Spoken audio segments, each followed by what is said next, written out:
আসসালামু আলাইকুম। খেলাটা যখন টি-টোয়েন্টি ক্রিকেট তখন সাব্বিরকে নিয়ে কথা হবে না, এটা হতেই পারে না। বাংলাদেশে অন্তত সম্ভব না। এখন বিষয় হচ্ছে যে আপনি সাব্বিরকে জাতীয় টিমে নেওয়ার জন্য যে আমি বলতেছি এটা না। আপনি জাতীয় টিমে না নেন, সমস্যা নেই। এ দলে চান্স দেন, ইমেজিং দলে চান্স দেন। শ্রীলঙ্কা সফরে বর্তমানে যে অস্ট্রেলিয়া সফরে যে বাংলাদেশ এই দলটা যাচ্ছে সেখানে বিগ ব্যাশের টিমের সাথে খেলবে, পাকিস্তানের টিমের সাথে খেলবে। তার ছায়ার আশেপাশে রাখেন। ওরকম টি-টোয়েন্টি প্লেয়ার, পাওয়ার হিটিং প্লেয়ার এখন পর্যন্ত নাই। সত্যিকার অর্থে যদি আপনি আবেগটা ছড়াইয়া সত্যিকার অর্থে যদি আপনি আসেন যে এখন কিন্তু জাতীয় দলে ঢোকাটা সত্যিকার অর্থে যে কোনো প্লেয়ারের জন্য অনেক কষ্টসাধ্য। নাইম শেখ এত পরিশ্রম করছে, 7,000 টাকা দিয়ে মাঠ ভাড়া করছে, তারপরেও সে আসে মনে করেন আপনার লর্ড অ্যাসোসিয়েশনের সভাপতি হয়ে খেলতে পারছেন। সাব্বির কন্টিনিউ পারফরমেন্স করছে না এবং 2024-25-এ 18টা ছক্কা মারছে, ভালো পারফরমেন্স ছিল।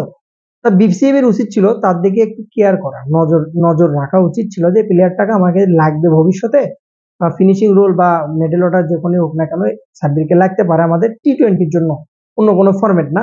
তো তাকে কেয়ারিং রাখছে, সে খ্যাপ খেলে বেড়াচ্ছে বিদেশের মাটিতে, বিদেশে কুমিল্লা ভিক্টোরিয়ান্সের হয়ে খেলতেছে, 70 রান করছিল কালকের দিন আগে।